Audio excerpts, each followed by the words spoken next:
Hey everyone, welcome to the channel. Today we are taking the Ford Crown Victoria on a cruise through the city. And today we'll be going over if new cars have too many computers.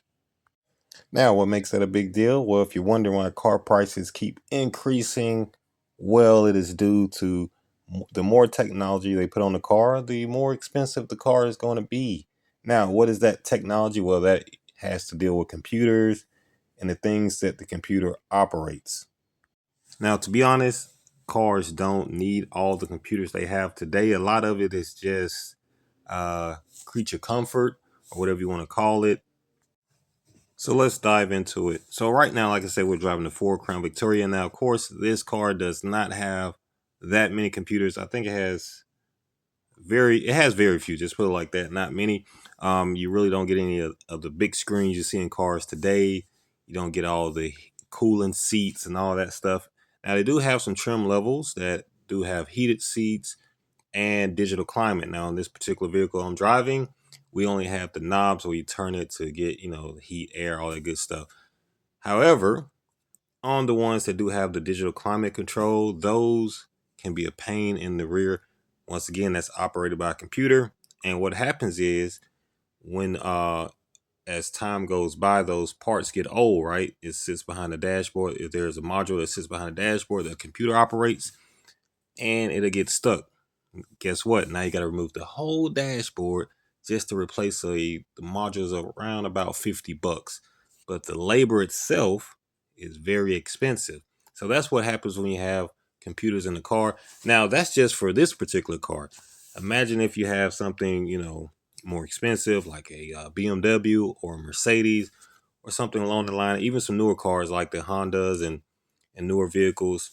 Those have a ton of computers in them. And what happens is when things go out, they have to dig through the car, take a lot of things apart just to get to those computers. Now, before we go any further, some people may say, well, they're not called computers, they are called modules, right? Which they are called modules. Some people call it computers, some call it modules. But when it comes to your automobile, they're both pretty much the same thing. They can call them ECMs, which is a electronic control module, or you have an ECU, which is electronic control units, which is all pretty much the same microprocess based mini computers that monitor and manage specific mechanical or electrical systems in the vehicle. But for the sake of this video, we're going to call them computers, all right?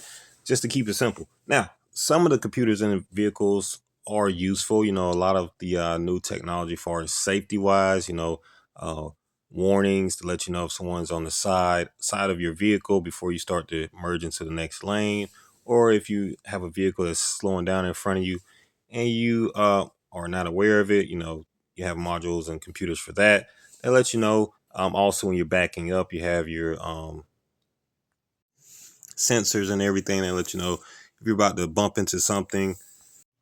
So there is really nothing wrong with those computers that are put on the vehicles to make them safer. I am all for those, but they do have the ones that are just pretty much that are like a waste. For example, heated steering. Your heated steering wheel. Like, do you really have to have heated steering wheels in cars? Like, that's just once again a way to mark up the price on the vehicle, because how often are you really going to use that, especially if it's summertime? You're definitely not going to be using that. You guys leave some comments down below about some computers that are in vehicles that are, really not that useful, or just really shouldn't be there. It's just another way to mark up the price of the vehicle. All right, check out the Mustang right here in the video. Now, believe it or not, that Mustang has a 4.6 liter V8, just like the one that is sitting in this Crown Victoria. You guys can't hear it, but it does sound great. Now, let's get into some things that happen as the tech in these vehicles age, as the computers get old. What happens? All right. So, if you have noticed over time, a lot of cars have like the screens in them. Um, you know, Older cars had the navigation systems in it. Now, so if you buy one of those older vehicles, that stuff is going to look so outdated. I don't know if you guys remember the computer screens that had the big, huge back on them. It's going to be like that when you hop in the car from the old tech that's in it. It's going to look like you have one of the big old computers in there, because the the fonts and everything is just going to be outdated. It's going to operate slowly, and it just makes cars, to me, age even faster because a car can be 3 or 4 years old, but if the tech inside is looks like it's 10 or 15 years old, it makes the car look older as well. So that's one reason, like in this particular vehicle I'm driving, I still have the original radio, which is all buttons. It has a tiny screen with like the clock and the display of the station that you're on, but the rest of it is buttons. The one good thing about buttons is it's really hard to tell what year those buttons came from or what decade they came from or whatnot. But if you have a screen, it doesn't even matter. Once it looks old, it looks old, and it looks very outdated, especially if you turn it on. Right? Maybe if you could leave it off and still use the functions of it, you'll be a little bit better. But just that technology ages so poorly. You have to remember, tech evolves every single day. There's something new coming out. So you can buy a car today, that has a nice screen in it, and then now they're putting huge screens in cars.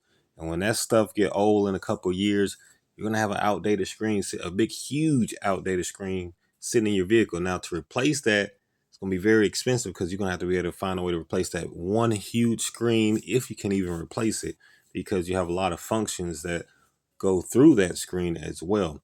Now, another thing is when you have all your functions inside of a screen, what happens when the screen go out, right? You lose everything versus, of course, once again, if you have the buttons in your car, you can just, if you lose one button, that's cool, but you don't want to lose all your buttons. So typically you don't have that problem. You don't lose all your buttons, but if the screen goes out, you lose everything.